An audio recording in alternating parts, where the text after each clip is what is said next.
welcome back to the Life Legacy Podcast. Today, I get the honor and opportunity to interview another inspiring, amazing leader who is also a friend, and he is owning an area of sports that I love more than anything, which we're going to dive into pickleball a little bit. So today, I get to bring on Breygan Holbrook to the podcast. So welcome. Thank you. Super excited to be here. Yeah. You've done great work. So I was honored when you asked me. I really was. Oh, thank you, man. So a little bit about Breygan. If you've played pickleball, you know the Holbrook Pickleball Company, and he's a co-founder there. And he started it with your brother, which I'm excited to hear more about that. Yeah, I'll tell the story. And they have the #1 bestseller on Pickleball Central. And they have tons of influencers, and they're getting everyone behind it. And yeah, there's a reason why it's the #1 bestseller. Sure. As well, you just got a new paddle that's out, and we'll talk about that a little bit. Yeah. And dude, pickleball is so fun, and I want to dive into the business side of that, but you've done remarkable things. And how old are you? I'm 27 years old. 27, and has the business experience, at least from exterior view of someone that's been in business for a long time, and you've excelled a ton. Thank you. And so to get started, what fires you up? Like what do you care about, Breygan? Yeah, that's a really good question. I would say what I care about, just like what motivates me, what gets me up in the morning, what excites me. I love the path of progression and becoming. And I think that's, I think a lot of people kind of have that inner, at least those that are driven. But I just love that concept of pushing myself, becoming greater than what I even think in my belief is even possible, and just pushing myself. And so, I think that's a big one, is I see who I want to become and who I want to become for other people. Because I've had those people in my life, like we all have. And if I can be that for someone, because I actually experienced the things that I experienced, worked through any hardship that I had or, went through, that I can then pass that to someone else. So yeah, I would just say is just the improvement and the progress and becoming that happens really just in the process. There's no other way. So. Enjoying the process. Yeah. And so with progression and becoming, how does someone understand that? And the importance of that? Like, why is that so important to you? Yeah, that's a good. I would say the reason it would be so important to me, I think, it's just because I want to be the best version of myself, and I feel like if I'm not that, then I don't want to let myself or those around me that are close to me down in a way, And so I just, like I said, I think it kind of goes back to, if I want to be that individual that can really influence the way that I want to influence. We talked about that a little bit, and you had mentioned that for yourself. Then I have to become that myself. There's no shortcuts. There's no if, ands, or buts. It's just through becoming it and experiencing it. And that's at least that's how I think answer that in a way. So talking about shortcuts a little bit, for a while in my world, I felt like, okay, I want like the fastest way, and I always felt like those shortcuts were the fastest way. Yeah. But I'm curious what that experience has been like for you. Absolutely. There's social media projects that there are, easier, faster ways to just make a lot of money, and I think or become this or become that, right? I think that sometimes there may be occasions where it's like, hey, that's a really good path, and yeah, I did succeed really quickly. However you want to define success, we'll just say that. But I really believe majority of life is to truly becoming someone or something, or developing skills and whatnot, is of course there's ways to accelerate that, but there's really no shortcuts in doing so. I think a lot of it has to do with experiencing it and being involved with that and being surrounded by it, whatever it is. And I mean, we can bring God into this, and just the purpose of this life. We are here to progress and to become like Jesus and like our Heavenly Father, and that doesn't happen overnight. That doesn't happen in a year. That doesn't happen in 10 years. But it's through that consistency and continually pushing yourself, or continually becoming and involving God, that He can transform you and change you, and you then start to become that much more like Him and that much more of a disciple of Him, and your heart start to change. That never happens overnight. And so I think I'm probably going off a little bit, but I just think that in becoming, even in career-wise, that what is success? Is success having a bunch of money like that, or finding something that's really cool? And that is success. Like, it's really cool. There's definitely a lot of people that have experienced a fast track to wealth, or riches, or money in ways. But at the same time, is success measured by that, or is it measured by who you are becoming within the process? Making money is great.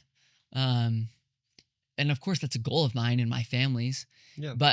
But is it more important to me to be successful in who I'm becoming, as not just in my career, but as a husband and a father, in my community, in my ward, and then of course just the people that are in my close circle that I can help influence. And so becoming that doesn't just happen overnight. And I think that's very, very similar to career and other things. All aspects of life. Yeah, exactly. Let's go back to a little bit of your childhood and paint the picture of, maybe how that was instilled in you. Yeah. Take me back to growing up in Logan, what the family, like, paint a picture of the family dynamic. Yeah, absolutely. I've talked about this in a few other podcasts, but it's just so apparent and true in my life. My parents were just awesome. Like, of course, they didn't have it all figured out. No one ever does. But my dad was an entrepreneur and had great success. And my mom. What did he end up doing? Yeah, so it's a company called J.J. Cole. And essentially it was like infant, or, infant accessories. And they had a staple item. They had some IP, so some protection behind it. It's called their Bundle Me. And essentially what it is, those car seats that newborns are in, you carry them. Yeah.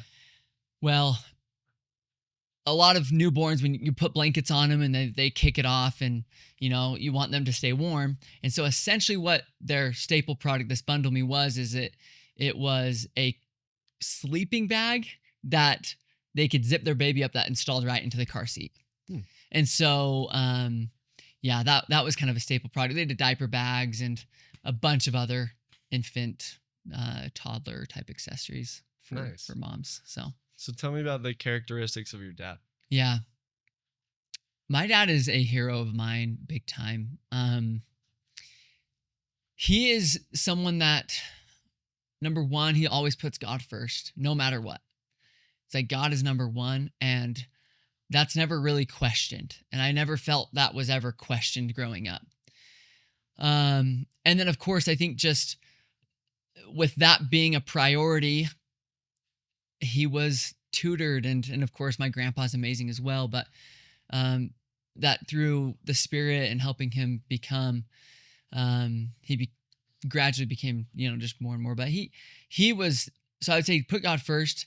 Number one, he always instilled hard work, and he was just like, nothing outbeats or outweighs hard work.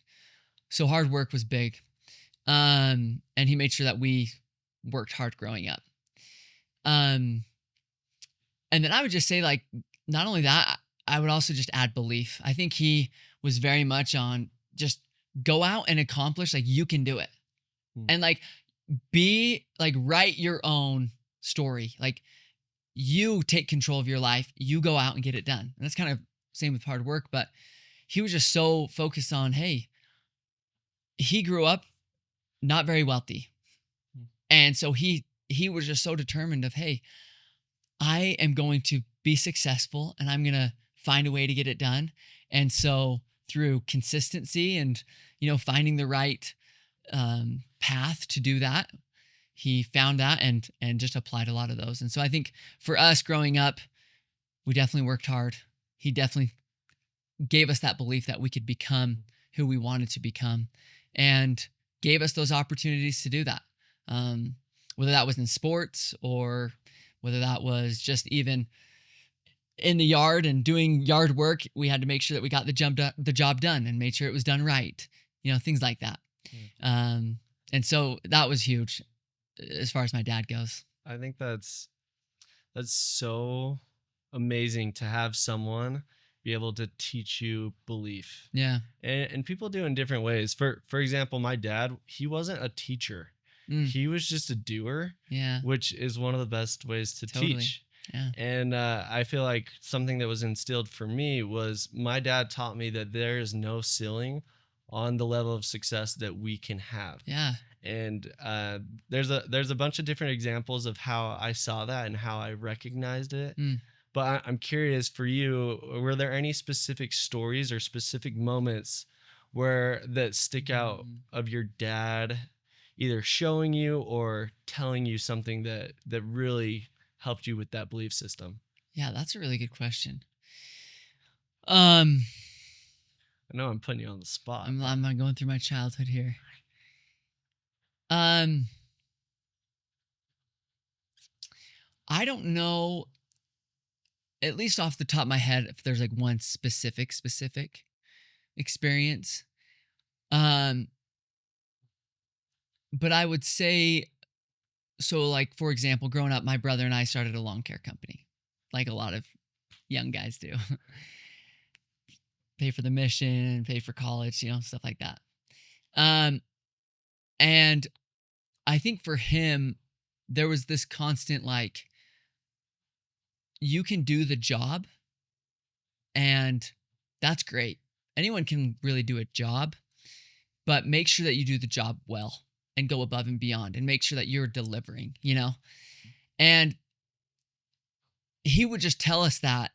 And we had like 5 to maybe 7 at one point lawns that we were, mowing. But even just, you guys are scaling. Yeah, exactly. Scaling, going crazy, but just making sure that, we were always delivering.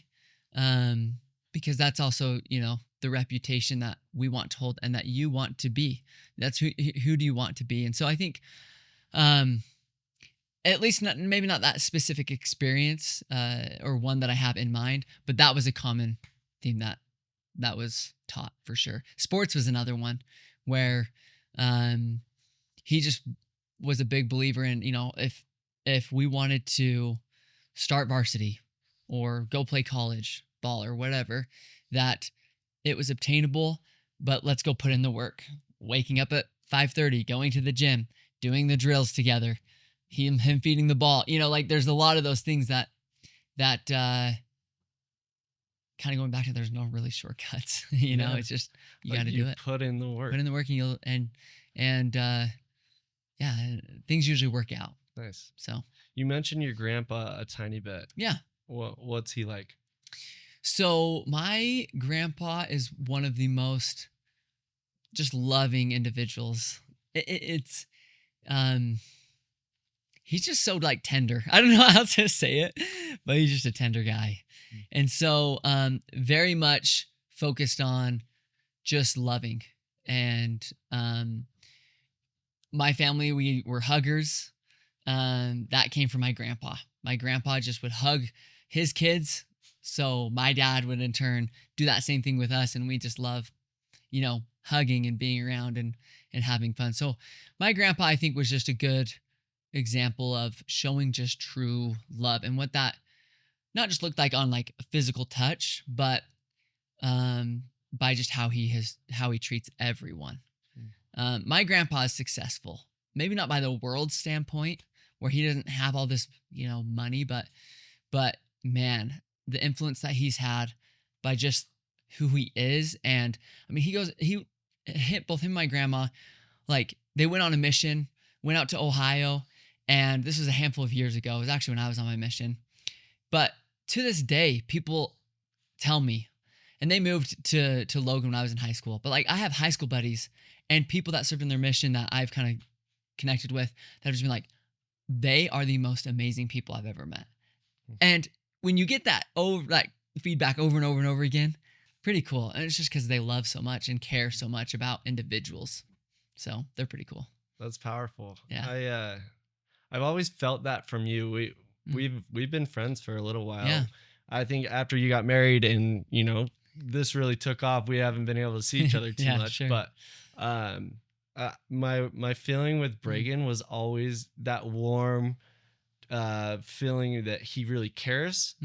And but it's not like a fake. Sure. It's genuine, like, hey, how's it going kind of conversations. Thank you. I've always respected that a lot about you. And it's nice of you. I think some of my first knowledge things I learned about you, you were doing a business with Blake Erickson and doing cocoa and good times, man. And I was like, this guy just seems like an achiever. Thank you. And then we were in Bear Lake, and I remember we were just talking about some of the things that we were doing and what we were wanting to do.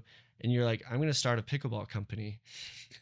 But I remember you said it with confidence, and where I feel like a lot of people, when they start something, they're like, oh, I'm doing this little side hustle thing. Yeah. And they dumb it down. Sure. But I remember, and it's weird that I remember it, but you were like, I'm gonna build a pickleball company. And I was like, that's so amazing. That's so cool. Thanks, Jackson. And so fan from day one. Yeah, we've had some funny moments together too. Tell us how the Holbrook pickleball journey started for you. Yeah. So and why pickleball? Yeah. Great question. Okay, so I've just always loved business. You mentioned Coco, I did that in college. That was just a run and gun, hustle it, But I actually learned a lot from that. Had that lawn care company. Those are all, just small things. I just loved business. Seeing my dad and his path to doing that. Not only he just found a lot of fulfillment in that, and that was inspiring to me. And the people he worked with found that fulfillment too. And so they just built a really cool operation, company, organization, culture. I loved that. And so I have in my mind, my entire life, I've just loved studying brands. Like, what are they doing? What makes them successful? And why would they do that? Or studying entrepreneurs, et cetera, et cetera. So I had always just been like, okay, what is something that I can jump into that makes sense? Started playing pickleball, and as like one does, it's a very addictive sport. You start playing it and you realize, oh, this is so fun. And when I started playing, it was mainly in COVID. I had realized it was in its infancy. And so I kind of just started diving into okay, if this is actually gonna stick around, I think it is because I love it so much and it's so fun. Let's just start diving into it. And so I love branding. I love telling a story. I love connecting to the customer through those avenues. And so, I originally was like, okay, in doing my research, all paddles looked ugly. That was just my first thought. And so I was like, we could actually create a really cool looking brand that still performs really well. Now we've kind of pivoted and it's been a lot more on performance. Obviously, we still very much care about our design and overall look and brand feel and style. Your design's been killer. Yeah, always. Thank you. Thank you. And so we've definitely added that element of innovation and whatnot. But really what tipped me over the edge, I got to share this story. So I had really just been this had just been on my mind for a while. It's pickleball. And, in the beginning stages, I was pretty nervous. Is this a big enough market? Like, is this even growing? And will it grow to the at the rate that I want it to become a big market? So anyways, but it was just on my mind, and I had called my dad, and I'm just like, I'm driving into Logan, and I'm telling him about this idea, and I had talked to him about it a little bit before, but I had heard a story of two guys up at Utah State that's in Logan, right? And I think it was 2 or 3. They started a pickleball paddle company, and I think I had heard somehow that they had done $50,000 on Amazon in a month. And I'm like, I can beat that. Like, I can do it. Like, I really think if they've done that, like, which is to their credit, they did that part-time, going to college. And I'm like, That's okay, phenomenal. If we can jump in full-time, and with the background and the people around me and all of that, I think we can really do this. So I get on the phone with my dad, and I tell him this, and he's, talking me through it. And then finally I'm just like, listen, like, I'm just going to do it. Like, I got to try. Like, why not try? I think I can do this. Got off the phone, and that was just that pivotal moment where I'm like, that competitive, I think that little, playing sports and whatnot, I just got that competitive snippet, and also realizing that they could do it, we could totally do it. And that's when I decided to jump all in. And that's when I was driving back and forth from Logan, and I was still going to school actually at UVU, and that's when I told my brother about this. He just got home from his mission, and he's like, I'm doing this with you. And I'm like, perfect. So, and he has some very unique strengths that are different than mine, which I know people say don't go to business with family, and I think that's really good advice overall, right? But we just have different strengths that complement each other so well. It's worked. What are the strengths differences that you guys have? So Kaysen is his name. Kaysen, he's also a co-founder, right? I wish he was here. I can tell some of his story and his version behind it. But Kaysen is very much a detail-oriented, very into the details, which work very well with product and kind of operations. For sure. Someone's got to have that with product. Yes, we can't miss things. We can't, this is what drives the business, is a physical product that's going to our customers, right? And so very detail oriented and loves the product side of it, and very much operational thinking. I love the product. I'm not as detail oriented. I'm a little bit more sales, marketing, forward facing a little bit more. That's what you probably get it to 80%, and then he cleans up the rest. Yeah. He does a really good job at bringing this to life, and then we then get it out to everyone and make sure that they know about it. So those are kind of those different strengths. And we can't, like, even just personality wise, I'm a little bit more loud. He's a little bit more quiet. I can sometimes get really excited, and I can, just naturally. He's really even kill. Like, there's just so many of those things that we play super well off each other. Yeah. Yeah. I've had the fortune to be able to work with my brothers as well. Cool. And yeah, we've had a lot of situations where people have told us, like, hey, beware. If you guys aren't, like almost in the court systems, and in a couple years, like it'd be a miracle. It'd be a surprise. And we've been able to work through so many, like obstacles and opportunities. Yeah. And I think it's beautiful to be able to merge those worlds, which at times it can be somewhat tough. Totally. But my thought is, over millions of dollars and all that, like that side of success. Yes. If you lose a family relationship because of business or financial situations, not worth it. It's not worth it. Even if it was hundreds of millions of dollars, not worth a relationship with your family. No, absolutely. And that's just a huge belief I have. And the only thing that's going to kill that would be an essence of pride. And so I love that you have the opportunity that you guys are working together. Yeah, it's been really cool. working together with him, working together with my dad as well. He's an advisor for us. Amazing. And a mentor. Early on, he was pretty much in the day-to-day. In the last, year or so, he's been more on that advisory role with a few others. But how long have you guys been running it now? So we are over 3 years now. 3 years in May was our mark. So let's go. Yeah, it's been good. What's been like some of the most fulfilling moments with the company? Yeah. Man, I'll say a few early on and then a few recent. We launched in May. Of course, that was awesome. We realized, okay, we can't just launch. You realize we have to now get some sales. Like it doesn't just come when you launch. Yeah. So in July of that year, we were working through things, and we decided, okay, we're going to go to a tournament, and our goal for the month was $10,000. And so, we were like, we gotta hit 10K. We're very much like, our culture is very much like, we set a goal. If we set that goal, we're going to do everything we can to go hit that and hold each other accountable, ourselves and those around us accountable, because that's the standard.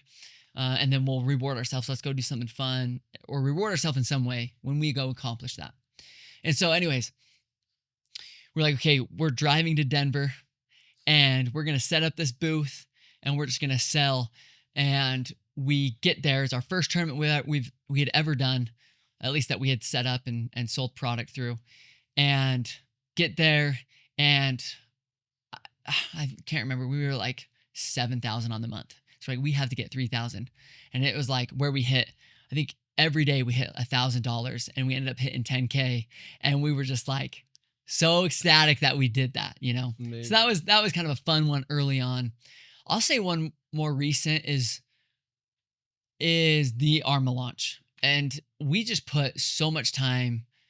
I mean, we had been working on it for over a year and a half. And the concept of this dual density core and bring up the paddle. Yeah.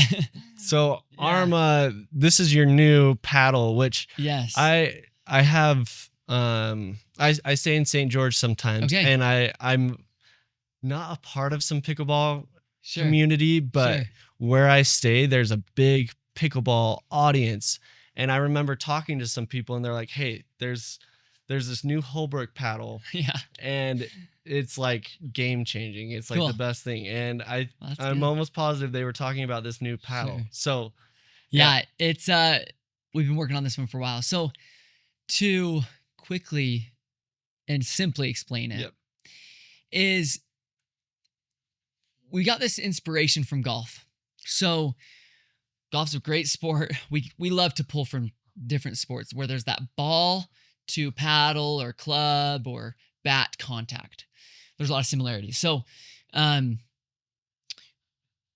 essentially there's a putter on the market that no matter where you hit it on the face, whether it's the hill or the toe or right in the center, the ball will go in the exact same spot essentially every time. And so that's what sparked the idea. Was we do it in a different way, but how can we bring that into pickleball, that no matter where you hit it, no matter where you hit it on the face of the paddle, it feels like you're hitting it right in the center and the ball is going to go where you want it to go. And so that's why we created what we call our dual density core, which I sent you that picture, but essentially you can even see on this here. I'm just going to take this off. So where these dots are, it's maybe kind of hard to see, but where these dots are up here, a lot of mishits happen up here where the ball will hit and the ball kind of just dies. Yeah. So feels like a dead spot. Kind of like a dead spot. Yeah. You don't get that reaction as though if you were hitting it right in the center. Yeah. And so what we've done is create a higher, it's a denser material up here that essentially gives greater reaction when the ball's hitting up here where those common mishits happen. Because of the denser material, you get a greater reaction. So you're hitting it, it feels like you're hitting it right in the center. So when you're reaching out for a ball or kind of resetting it or just a third shot drop or whatever it is, you're getting that energy to get it up over the net and place it where you want it to. Amazing. So that's kind of the unique patent pending core that we have. And then there's, foam around it that helps with power and also helps with that sweet spot a bit as well. And so the reason why this was just such an accomplishment is because we had been working on it for so long and we had this vision for, over a year and a half and putting it together with our team and our development team and then our marketing team. And now seeing it come to life has been a really just awesome accomplishment. We feel like it's just the beginning of what we're trying to develop and the things that we have in the pipeline. For sure, this is just the beginning, but that was doing this it's a game changer. Yeah, it was really cool to see not for the brand and for me personally, and just also like for my team and what we accomplished together was just exciting. Yeah, really fun. Okay, I got to tell you the backstory of pickleball for our family really quick. Yeah, because this is so cool, and I've lost so many points because of dumb like those top spots that you're talking about. Yeah. But it's weird how like sacred pickleball actually is to our family. Cool. So when I was in like 7th, 8th grade, my parents got a divorce. Okay, and we were the family that like wouldn't play sports on Sunday and all that. Yeah. But then both my parents had like this midlife crisis. Yeah. And one of the things that really brought our family together was our cousin. Literally, there was 2 pickleball courts in Utah. There was one in Ogden and one in St. George. And so we would drive to Ogden every Sunday. Oh, wow. And we would play pickleball. Let's go. And sometimes I would try and invite friends or something, and they're like, pickleball? That sounds like, what is this? Like, what the freak is this? And I was like, you gotta trust me, it's so fun. Yeah. And but anyways, for a couple years, that was like the healing of our family in a really weird way. No, but it was like critical to us. It's cool. And then I actually was a pickleball trainer in my high school summer. Cool. My senior year. And so like pickleball is that's cool. So cool. And it literally like helped our family as a sport, which is weird. But no, it's not weird. It's actually what's interesting is the pickleball community. There are so many of those type of stories. Really? Where there's someone that had an injury, pickleball got him back into being active, or someone that had felt lonely, and because of the pickleball community, it's a very accepting community. And so where they just felt like they developed so many relationships. It's just like, there's a lot of those. It's pretty cool industry to be a part of. Well, like for example, with that, I was looking back over my last year. Yeah. And a random thing that I was realizing as I was reflecting on the year was a fulfilling moment was I would either go on a hike or go play pickleball with my mom. She's like super into it right now. And she is trying so hard to get better. So she's always like, hey, let's go train. Yeah. Like you got to train me. Yeah. And so I'll go with her. And once every 2 weeks, we just go play pickleball. That's cool. It's like our moment together. And like for sure, if I were to pass away or she were to pass away, we would literally talk about our pickleball time together. That's because cool. It's so important. Yeah. And so I just think it's a random, amazing sport. Yeah. And then like what sport has brought the old community back to healthier health than pickleball? So true. This is something that I'm actually passionate about. That's cool. and so cool to see you changing the game of pickleball. Thank you. And it's like not a random person. It's like a friend of mine. Yeah. And so Thank you. I just like what you're doing. Thank you. No, that's kind of you. Let's dive into what have been some pivotal moments that have really influenced your life. Just in general. Yeah, that has like really made you. And so you can go, a little bit further back. Okay. You can go just whatever, a couple of the main ones that just came to your mind. Yep. Number 1 is my mission. Where'd you go? I went to Michigan, Lansing. Cool. Yeah. So Mission in Michigan. Yeah, Mission in Michigan. That was like my first opportunity. I mean, I had sports and stuff, growing up, but that was, I feel like, a first opportunity where I could really just like give my everything and not necessarily like prove myself. I don't, that's the wrong word, but just like, it was up to me to go and just do, you know? Mm.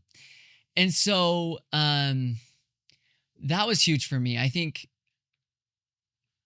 I decided that I was going to wake up on time. I decided that I was going to push myself so hard every day because of my love for Christ and for the people there, and just how I wanted so badly, and still do, but wanted so badly for everyone to hear of his message, because that is the message that helps in any scenario. He is the message that helps in any up and down, whatever it is. He can make things fair. He can give you joy when you don't even feel like it's even doable or possible to think of joy. He can give you peace in those similar types of situations that the world could never give, or even anything else within the world, like that pickleball couldn't give, you know? Yeah. Only that can come from Jesus Christ. And I just wanted everyone to experience that.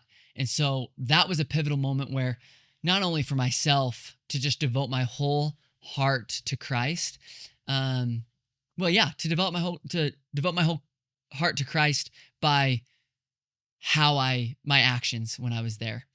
And that's part of, as I talked about at the beginning, of who I wanted to become. So I would say that's a big one for me. Yeah. That Coming to the realization that the doctrinal fact that Christ is the answer to all things. He really is. Which that's hard to comprehend. Yeah. A specific moment just came to my mind. I was in a really stressed out, hard moment in life, and I was like, I need to go to this devotional thing. And Elder Suarez was talking, Cool. and I was just like, I remember praying in my car, and I was like, God, I need peace and joy. Like I love being happy, and I think that's part of my persona and identity is I'm normally extremely happy and fun. And I was like in a harder moment, and I remember being there, and he says on the pulpit, he's like, if you want more peace and joy, come unto Christ and you will find it. And just that fact of Christ is the answer to all issues, problems, any accelerator to hit your goals and things. Yes. He is an answer in some shape or form. Yeah.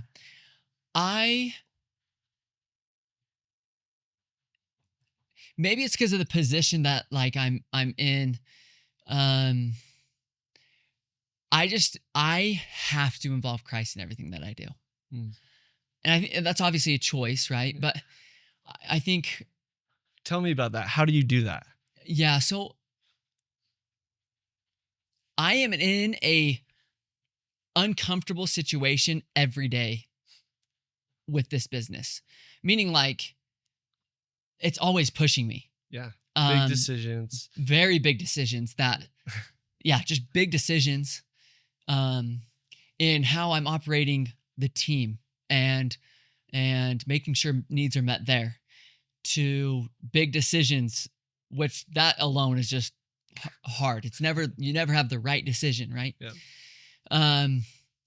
To also even just balancing my time with everything that I'm trying to accomplish and do with business and my family, and making sure I'm still succeeding there. I would just say I even had a really cool experience this morning that happened this week that was just weighing on my mind. This was more for the business. And I'm just thinking like, okay, what is the best way to overcome this? And, I want this to succeed so bad. And I want to make sure that we are always doing things in the right way that builds trust with my team and our customers and, all that sort of thing. And this morning, just getting on my knees and saying, hey, I want to do your will. This is what I'm struggling with. And I'm trying to piece all of this together. And I don't see the best path forward. And I don't even need the best, the whole clear path, but just help me. And I open up to, it was actually the next chapter that I was on. It's an Isaiah chapter, 2 Nephi chapter 7, where Jacob he's reading Isaiah. And in it Isaiah just quotes like, the Lord will help you. And maybe it wasn't worded exactly like that, but it was essentially like, and he says it in like 2 to 3 verses, like, the Lord will help you. The Lord is here to help you, or the Lord is here to help me. And I'm thinking, of course, when I read the chapter, like Isaiah, like, I don't know all the ins and outs of Isaiah. That's hard. But feeling that and just being like, okay, Christ wants us to succeed. And especially his covenant keeping children, as we are involved with him and making these covenants and promises with him, he wants to reward us and bless us and help us. And so I have confidence in that, and I have faith in that. It doesn't mean that I don't have to work. Of course I'm going to go work, and of course I'm going to have uncomfortable situations, and of course it's never going to be easy, or of course I don't have the direct, clear path on where to go and what to do.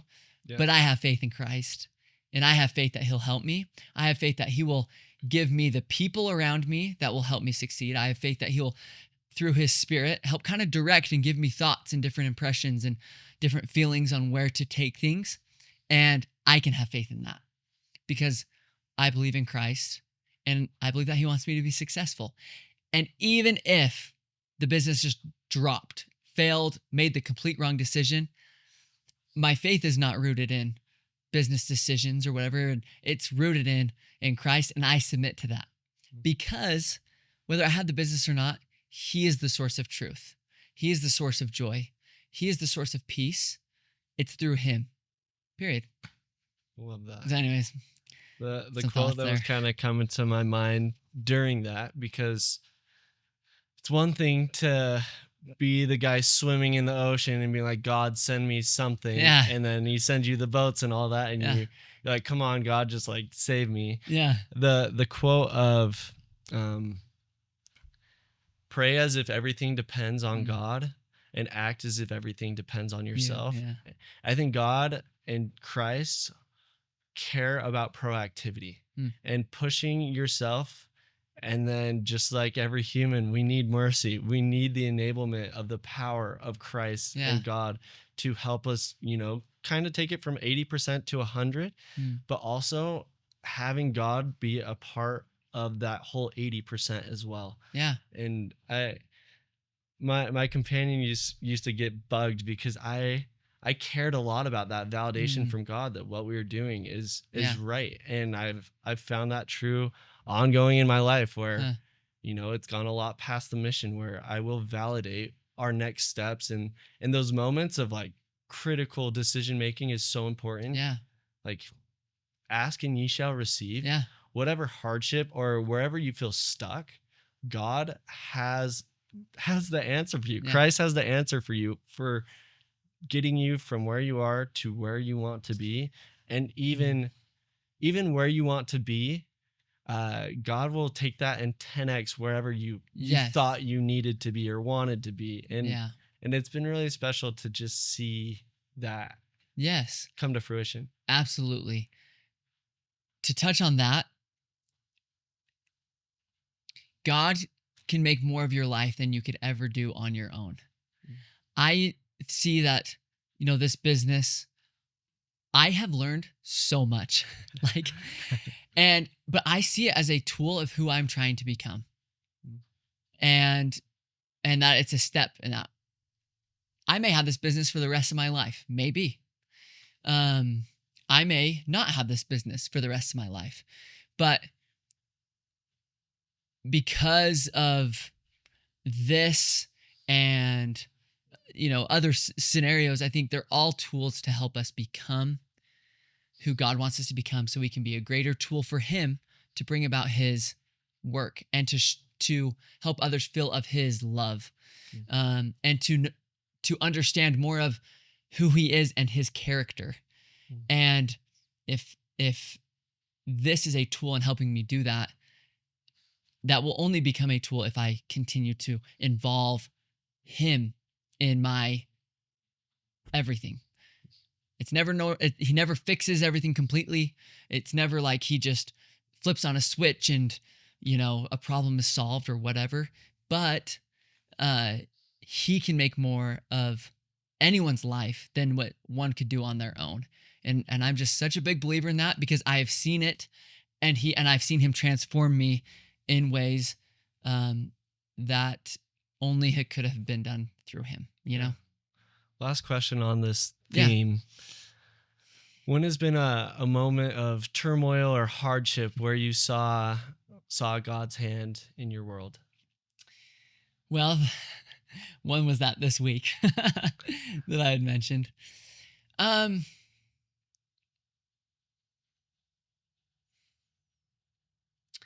would say, let me give a different example. That's not necessarily to do with business, right? I would say in even just my relationship with Sarah, my wife,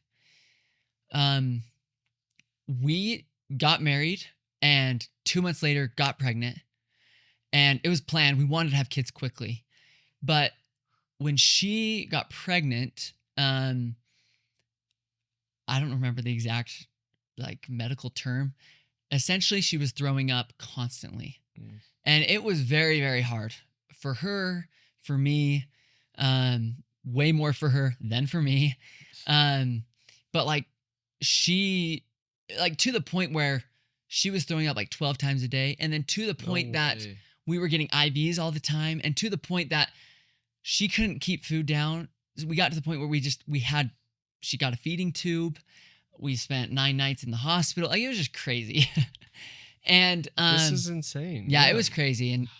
And honestly, by the way, to plug in Sarah, and of course all moms, but just Sarah, what she does is 10 times harder than what I could ever do.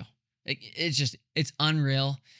And so anyways, but that was hard. And then, so we're trying to figure all of that out. And then we have our daughter, Holland, which she's so much fun, especially now, more of that personality, And we get pregnant again, and she's about to have our second child next month. Congrats. So yeah, thank you. But once again, now it's okay, now we have a kid, and we're kind of going through the same thing where she's throwing up a lot. This second pregnancy was honestly somehow an answer to prayers where we didn't have to get a feeding tube, and she actually did a lot better where she wasn't throwing up every single day. So hallelujah there. But where I'm going with all of this is all that happened super fast. And a lot of these trials happened, and we're just trying to get through it. Totally. And with any relationship, and, I'm sitting here, now let's take that side of it. I'm sitting here and I'm trying to put as much time as I can into growing this business and sacrificing a lot of time away from family to build this thing. And so there was just a lot going on. And where I would say is sometimes I can get so caught up in I'm so passionate about this business that I'm doing this, doing that. And where that kid sometimes maybe my family can sacrifice, and maybe my family's sacrificing a little too much. Balancing priorities. And so, I'm trying to balance those priorities where, to answer your question, that was a very long thing of answering your question, but involving my spouse, my wife, and God in all of that process, there's definitely times, even a month ago, it was a few weeks ago, Sarah sits me down and is like, hey, I really need your help. You're really focused on this ARMA launch, and we talk through it and we work through it, and we're having this open communication, and I have things that is different that she might think, and, I'm just being really raw and real, right? And I think in a way that's different than she thinks. That's just natural with, male and female.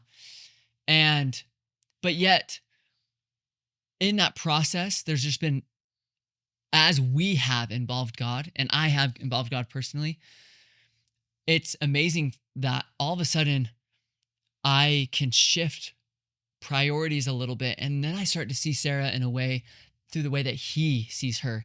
And then I see Holland in a way that, Heavenly Father sees her.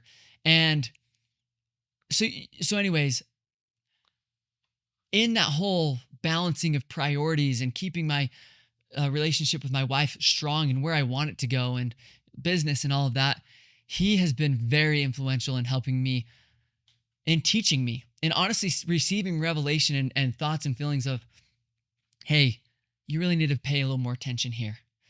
And hey, you need to push hard in the business at this point. Balancing those things, he has been very influential in helping me. I don't think I will ever be perfect or I'll ever get that down.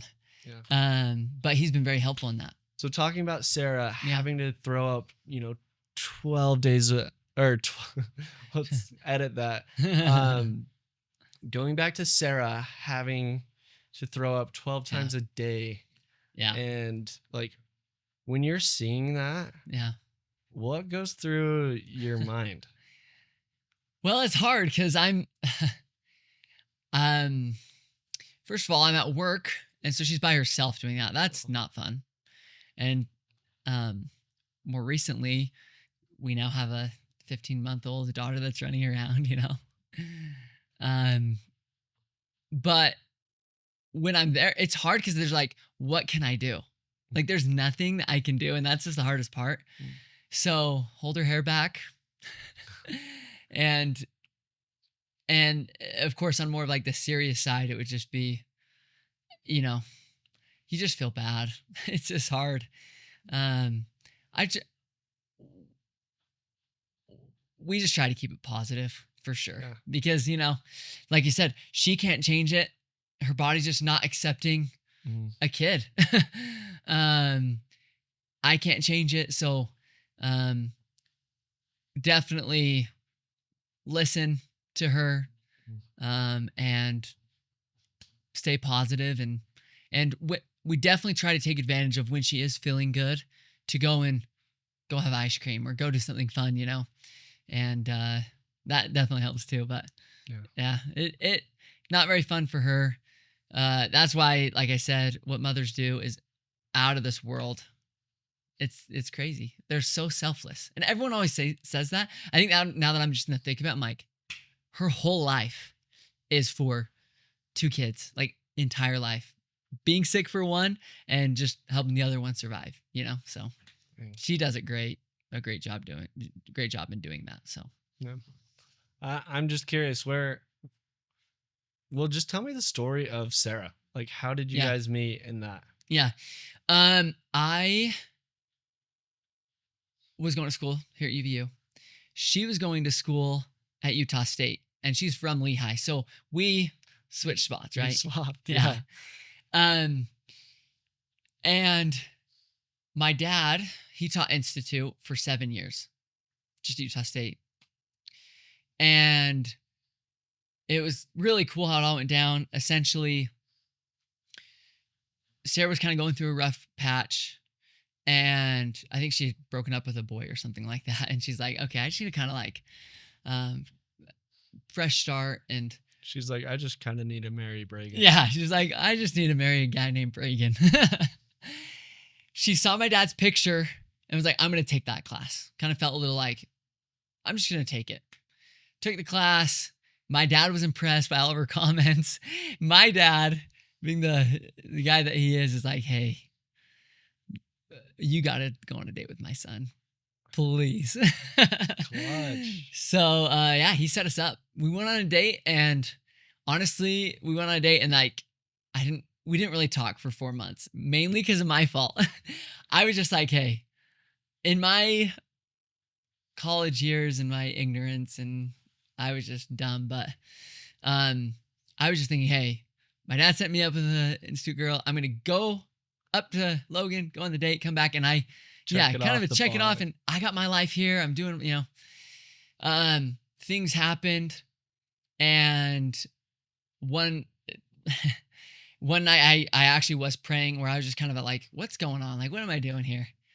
And I just felt to text Sarah, and so I texted her and kind of started talking, and there was a couple of other really cool actually just moments where we felt drawn, and I was slow, she was ready to move fast, but a lot of things happened where it just ended up working out.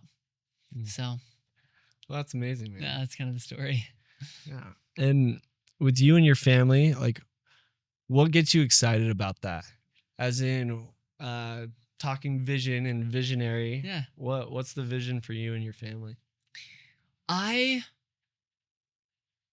most important thing that I see in my family is to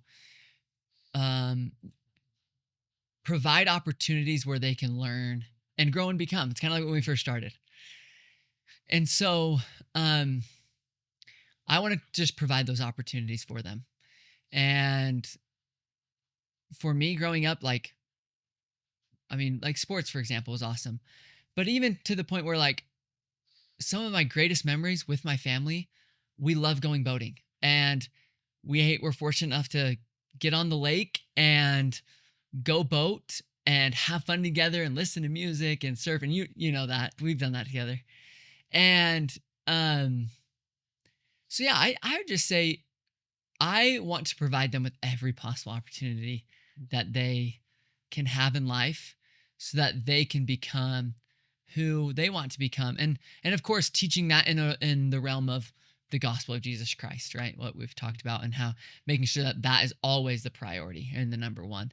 And that through that and other opportunities that we can all have fun together, that we can grow our relationships together, and they have a great, overall, just a great opportunity to learn and grow and become, and do it in an environment where it's very loving and kind, and rooted on very sound principles and standards.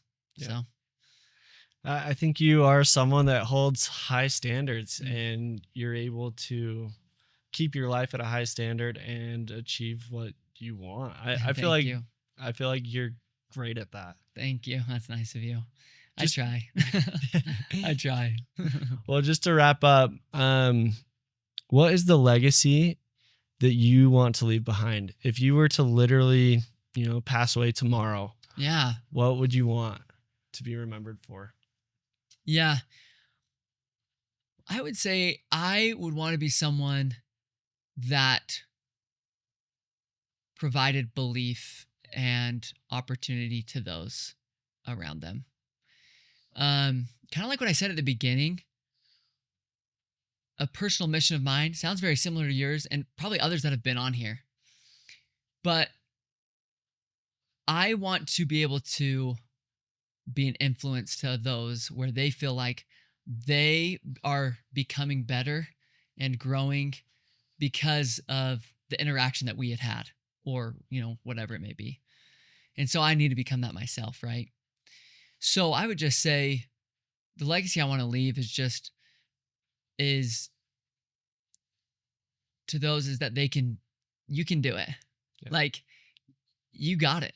Go and become. And know that sometimes that requires some of those sacrifices, uncomfortable situations. But go and become and do it with God, and He will make more than what you ever could on your own.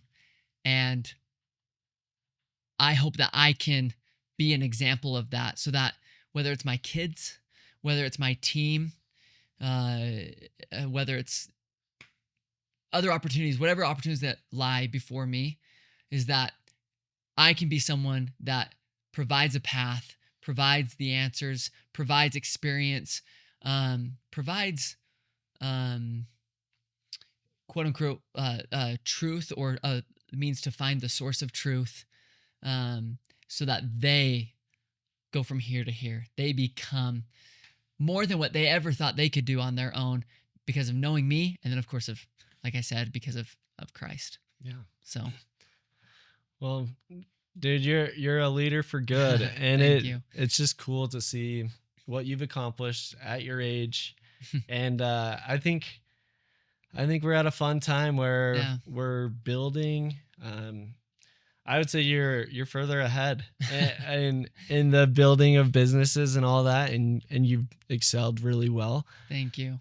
but I'm also excited to be a supporter of your journey and Yeah. just get to see where we all end up, Yeah, you know? yeah. And so I think for anyone at home, like some of the lessons of this podcast to me are just, you know, like execute, be a person of progression and know that wherever you are at in life, Christ is the answer to all things, and you can achieve greatness even while dealing with hardships. And I don't know, is there anything else you'd add to that? Yeah, it's never perfect.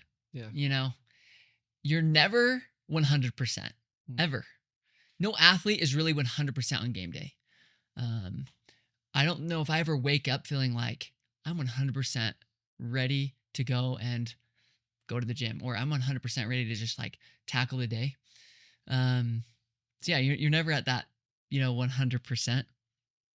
What I'll just say though, at the same time, I don't have it all figured out. And that's where I think just sometimes, going back to social media, it's, there's a lot of bold statements on social media. Do this and this will happen and this is the path to success and blah, blah, blah, blah, blah. There definitely can be truth to that. But I also think just, we're all figuring it out. I'm figuring it out. I don't have all the answers. I think the most successful people are always learning. They're always figuring it out. Mm-hmm. And even like the stuff that I've learned from you, the most successful people are always learning, and no one else ever has it fully figured out. But I will say I'm also very excited for your journey. It's really cool. Seeing the stuff that I've seen, I'm not on social media too much, but when I have seen, I'm like, what a guy. Like, thank you. Yeah, I even watched some of your clips this morning, and I'm just like, wow, that was actually really good knowledge. Or, wow, that really like impacted me. And that is just a testament to what you're doing. I just think it's just cool. Like, way to go out and just do it. And I know you don't have it all figured out, but I love that you're taking action, you're trying, and you're seeing the growth. And that's just cool. Like, kudos to anyone that does that, right? It's just cool. Dude, so I appreciate that a lot. Yeah, for sure. The process is fun. Yeah. I think it's a choice to enjoy it or not. And 1,000%. it comes with perspective. But yeah, we got fun journeys ahead, and we're more near the start than the finish. And yeah. So throughout it all, I'm excited to add any value I can. Yeah. But much love, Breygan. Thanks for coming on. And where can people find you? Yeah, so personal account, just Breygan.b as for Brody. It's my dad's name. So Breygan.b.holbrook. Find me on any social platform through that. And then Holbrook Pickleball is just Holbrook Pickleball. So you can find that, once again, any social platform there. Okay, man. Thanks for having me. Thanks for coming on. Yeah. And that's a podcast.